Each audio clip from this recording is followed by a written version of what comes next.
Hey, welcome to BreitWerks. What are we doing today? Well, we are going to build out our cam racks.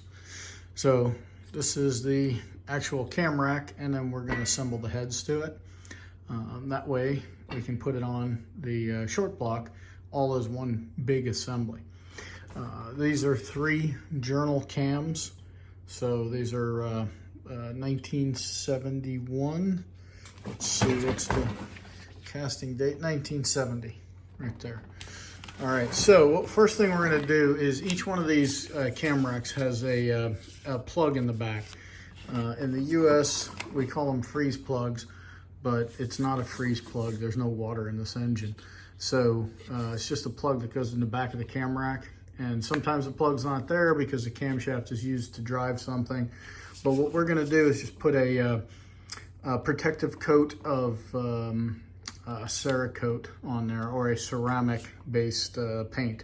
So we'll do that real quick. Those usually dry really fast and we'll get to build this out. So we'd already had all the racks cleaned up. For some reason, I hadn't done that yet. So we're gonna cut out that little spot, hit it with some ceramic paint and go from there. All right, follow along as we get these guys together. And yeah, that's today's objective. So the first thing we're going to do is we're going to dry fit the this cam rack on top of these heads. And one of the reasons for that is you've got 2, 4, 6 studs per head, plus your 2 pins. So there are 8 spots where stuff goes through the cam rack. And even though we've gotten it relatively clean, there still could be some little things. And what we want to do is we want to put it on, first of all, make sure it fits. Second of all, when we take it off, we'll clean up any of the crap that came out. Because as you're setting it down, if any crap gets between the head and the sealing surface, now you're going to have a leak, right? There's a tremendous amount of oil in this area because it's needed for cooling these cylinder heads. So this is just a little bit of an extra step that we go through to make sure, to the best of our ability, right? I mean, stuff happens. Exhaust side, we know that the fin side is the exhaust side, plus the way the pins are, one's offset, one's not. So if you force this, you'll break something as opposed to actually making it work. So we'll line this up. Okay, so now there's a huge gap here, right, where those pins are, because those little pins, we didn't grease them because we don't want anything to foul the Loctite 574 we're going to use. There we go.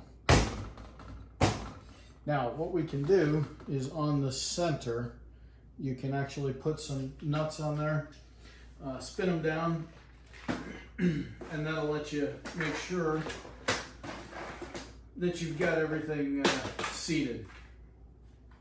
So we'll do that for each one of the cylinder heads here. M8 by 125. Oops.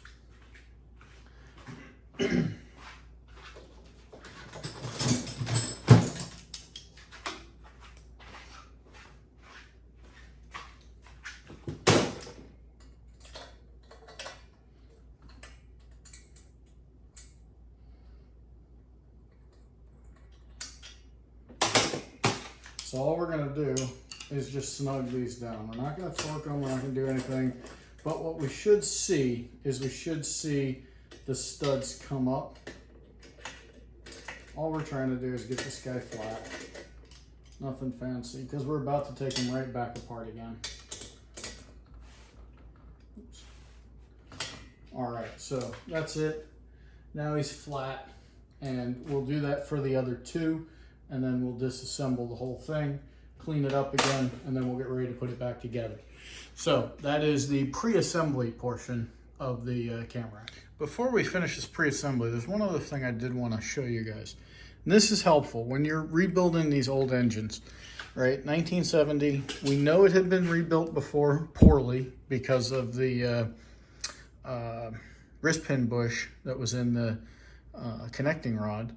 So one of the things when you're tightening these down for the first time, what you also want to do is you want to look at the extension of the thread from the stud up through the nut, right? Remember, if we flip over one of these heads, right, so we've got the two short studs. And when the head gets rebuilt, sometimes these come out, sometimes they don't. You've seen me tape them when I'm cleaning these things, but did it get reset correctly? Did the right stud get put back in? You know, the last thing you want to do is you're putting this thing together in final assembly. You've got your Loctite 574 spread out, and you realize, oh my goodness, I don't have enough thread extension to put this nut on correctly. Because remember, that's a pretty, I don't know if we can zoom you all in here, but that's a pretty short little stud, right? Now, we're also going to put a wavy washer under there. So you can see we've got about 2 or 3 threads. So we are right on the hairy edge of perfection there. There is a spec for what the standoff of these guys is. But when you start dealing with the older stuff, you know, these studs have been screwed in, screwed out, who knows how many times. So that is just another check that you can make now while it's super easy, because we're going to take everything back apart. And it's just a visual. You're just some of the different things you look at as you're doing your pre-assembly. All right, we're going to get on with it. So I wanted to give you an example of the pre-assembly, because a lot of people are like, oh, you're crazy. What are you wasting your time on? Well, remember, when we took this guy apart, there was a lot of RTV around. Now, 574 on top of old 574, it just melts it, and no problem. It all goes back together and does a great job sealing. RTV mixed with 574, not good. So you can see right here, yeah, there you go. See that little bit of stuff? That was from when we put the head in and out of that hole, and it kind of got that loosened up. Now, if that were to fall in between, yeah, I'm probably gonna have to use 2 hands. It's not, yeah, this stuff is just not coming out. There we go. Okay, so if that were to go where it is right now, between this sealing surface and this sealing surface, we would end up having a problem. So by getting that junk out, and that was just RTV rubber, right? Now, we thought we had gotten it all out, but that's why you do the pre-assembly, pull it apart, and then go look. There's another one we'll go after, and there's one more right there. So we'll just make sure that we get as much of that stuff as humanly possible out of the way, and see if we can get these, let's see, 53-year-old parts to work for another 53 years.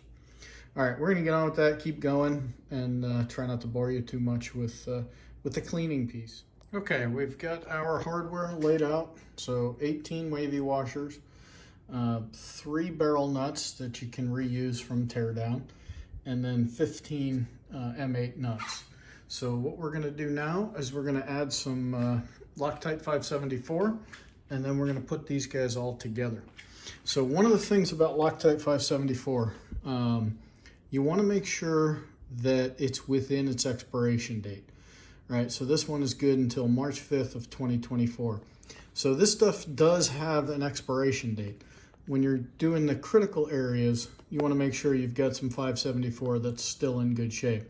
When I do things like threading studs in where I'm using it, I've got a couple of bottles that have been around for years. But those aren't critical areas. So here you want to make sure that you're using fresh sealant. All right, I'm gonna get you guys set up on a tripod, and you can follow along as we do this. So yeah, let's get on it. All right, well, we've got you guys set up. So we've already got the one camrack built out. So we'll move these over a little bit. And our first order operations here is going to be putting the 574. And the key here is you want to get it around the where the valve comes through, because that's the oil area. When we put it here in the middle, that's more because 574 Actually has some adhesive compounds, adhesive capability too. And that helps everything kind of hold together. So a little bit of overkill, but definitely this is not an area that you want to have to go in and do again. So first things first, we're going to put our bead around each one of the openings here. So we'll start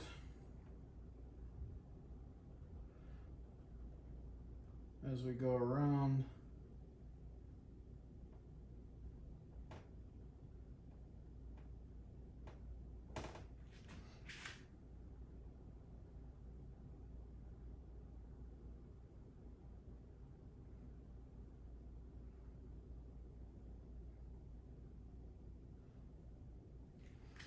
There is such a thing as using too much around here. You don't want to use too much, but at the same time, you don't want to use too little.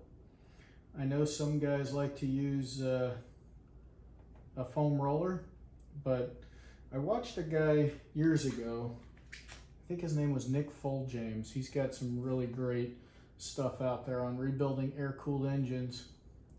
And you know, he kind of laughed at the foam roller. And I did have one motor where we did foam roller it and it still leaked. Different area. I think that was more around the engine case. But yeah, what he said is, you know, just a 1/2 millimeter bead, and then this stuff will set down and you'll get a nice ooze out. But you also have to be careful on when you're torquing it because you're going to want to make sure that you're getting a nice squeeze out and it's not getting captured and causing like a little bump or ramp. So you just have to go slow. But hey, these mag motors have a tendency to want to always weep anyway, so you got to do everything you possibly can to keep the oil weeps to a minimum. All right, run our last cylinder here.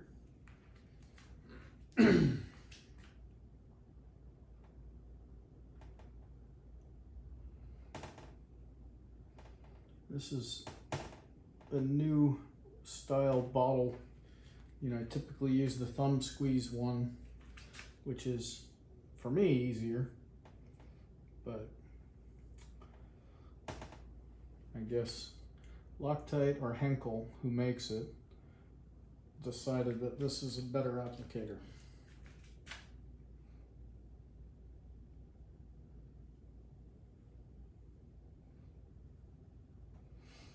So we're just making sure, going around every hole. Remember, there's 6 holes and then the 2 pins. So basically you got 8 spots that you want to make sure that you've circled, and you want to make sure that you have a good bead around where the valve comes through. So we got one little spot right there. And then down here, you know, usually I'll have some fun with it. I'll do a smiley face or something, occasionally just do a boring X.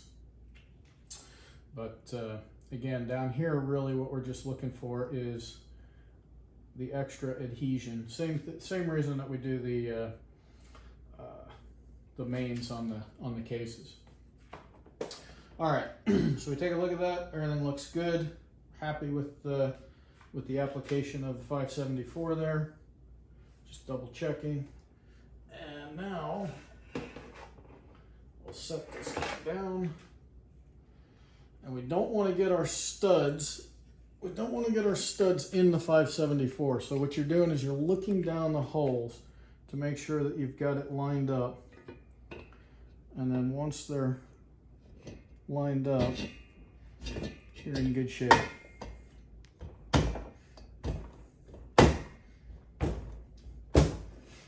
Okay. Now let's make sure we get you in the view. There we go. All right, first things first, we've got to put on our 18 wavy washers. So each one of these guys gets a wavy washer. And I've got them laid out on the paper towel here so that I know what cylinder I should be on by how many of these I've picked up. So when you're doing this yourself, if you lay out the right number of parts and you just keep going until you have them all installed. If you just put a little baggie of parts in front of you, very easy to miss something.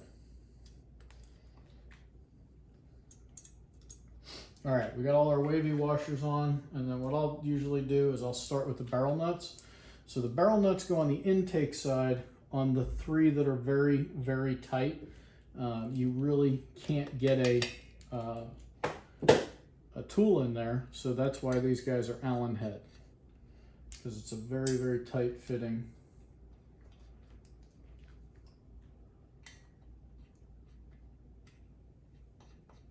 And then I'll just spin these down, save us some time in the future.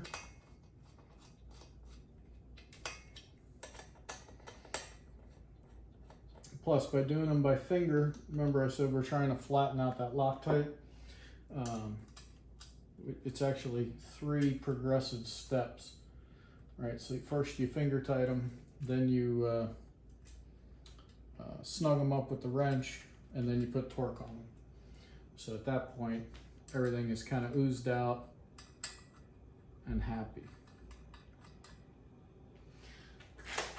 And then for the center stud on the intake side, I will typically just use a magnet to get the nut started. I don't know if that has to do with being left-handed, but my fingers on my right hand don't seem to go into that deep hole that well.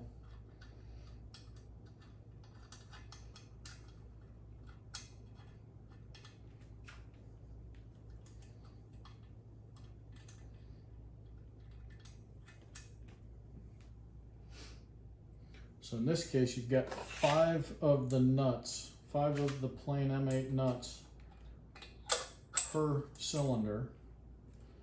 Sometimes that can happen. You got to make sure that you don't lose your wavy washer.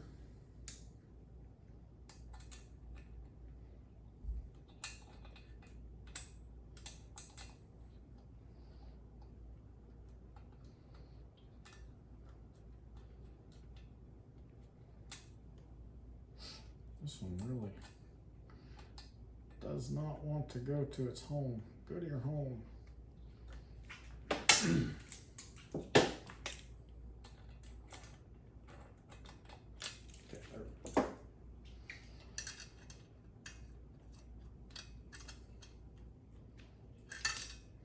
I don't know, people say they like to see the challenges on YouTube videos.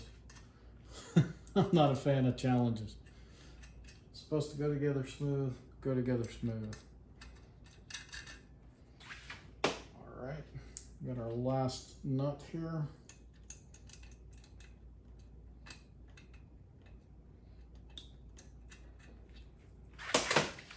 Okay, so now we'll just finger tight these guys. Not even really drawing the heads up to the camrack yet, but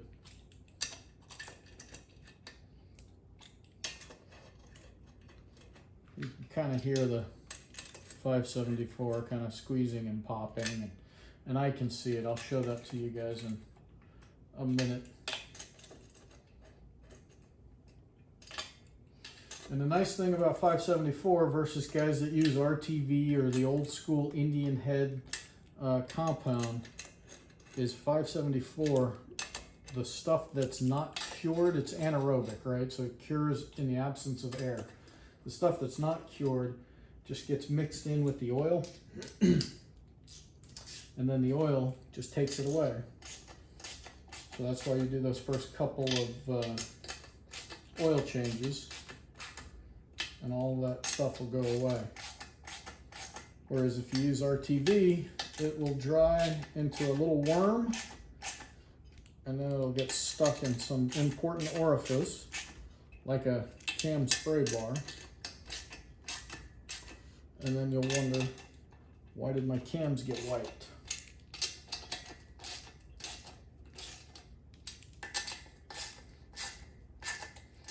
Yeah, I think a lot of people have been misinterpreting, because Porsche has gone away from Dow Corning 720, and they've been recommending the Yamabond stuff, because that's what they use on the water-cooled engine. But people are misinterpreting that to put it wherever you would have put 574, and that's absolutely not what you want to do, because it is a silicone-based sealant. So on mag motors, we'll use a silicone-based sealant between the case halves, but that's it. That's the only place. And then on the number 8 bearing. All right, now I've got over there a little chart that tells me what my order of operations is for torque. So I'll be looking over there to figure out which one I'm going to next. But everybody goes to 25 Newton meters. So start with the center ones.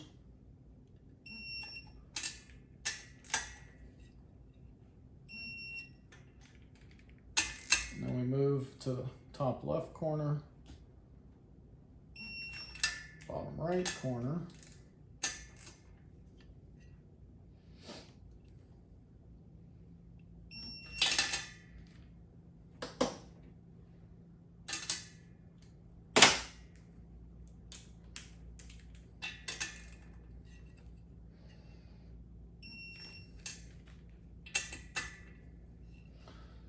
My fancy Matco and Snap-on extensions broke, so I haven't been able to get them replaced yet. So I've got a cheap-ass Harbor Freight one, which does the job for now.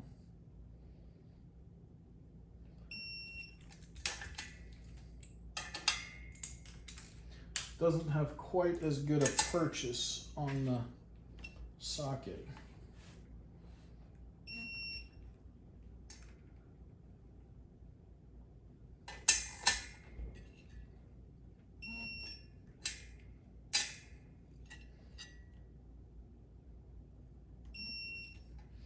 That was 10.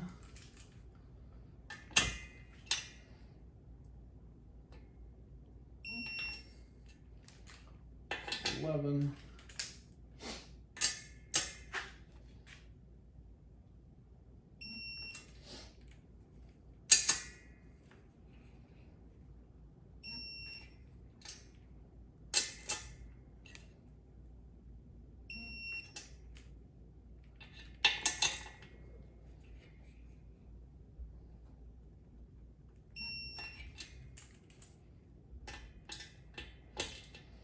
3 more. So that's 16.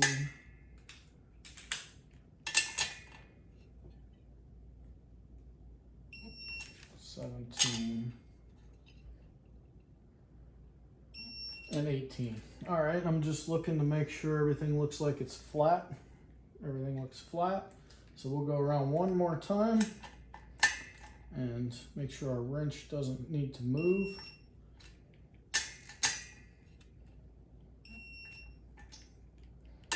Because there's 3 different components, right? So you're not actually pulling on all 3 at any one time. So usually these torque up pretty well.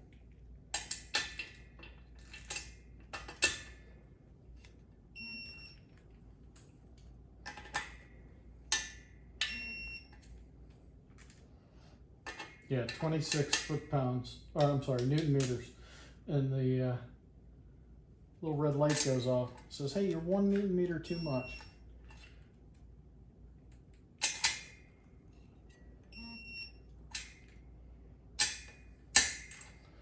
Which is, what, less than a couple percentage points.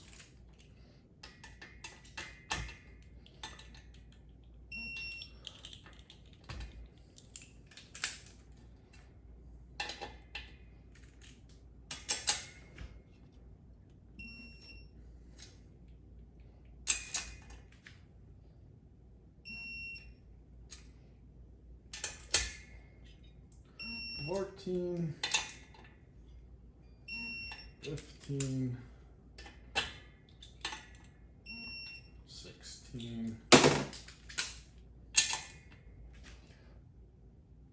17, and 18. And there we have it. Camrack assembly to 3-cylinder heads. So what I was looking for as we were going along there is in a couple of different spots. So first of all, you can see it around the valve on the inside there. And then also you can see some squeeze out there. And that might be a little lighter, easier to see down there. But that's, excuse me, that's what we're looking for as we're tightening these things down. So this guy, turn her up on her back, and there's some of the squeeze out. But we now have 2-cylinder heads ready to rock and roll. So we're gonna set those off on a shelf, and we're gonna get started on the short block. So thanks for following along. If you like these kind of videos, hit that subscribe button. Check us out at BreitWerks.com. And if you need a motor built, give us a call. Have a fantastic day.